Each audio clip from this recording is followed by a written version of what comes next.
राज्याच्या पहिल्या महिला उपमुख्यमंत्री म्हणून सुनेत्रा अजित पवार यांनी स्वीकारला कार्यभार। महाराष्ट्राच्या राजकीय इतिहासात आजचा दिवस सुवर्णाक्षरांनी नोंदवला गेला असून राज्याच्या पहिल्या महिला उपमुख्यमंत्री म्हणून श्रीमती सुनेत्रा वहिनी अजितदादा पवार यांनी आज विधिवतपणे पदभार स्वीकारला।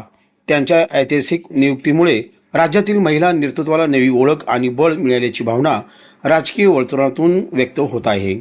पदभार स्वीकारल्यानंतर सुनेत्रा पवार यांनी महाराष्ट्रातील जनतेप्रती कृतज्ञता व्यक्त करत सर्वसामान्य नागरिक, महिला, शेतकरी आणि युवक, वंचित घटकांच्या सर्वांगीण विकासासाठी कटिबद्ध राहण्याचा निर्धार व्यक्त केला। राज्याच्या प्रगतीसाठी पारदर्शक, संवेदनशील आणि लोकाभिमुख प्रशासन देण्याचे त्यांनी आश्वासन दिले।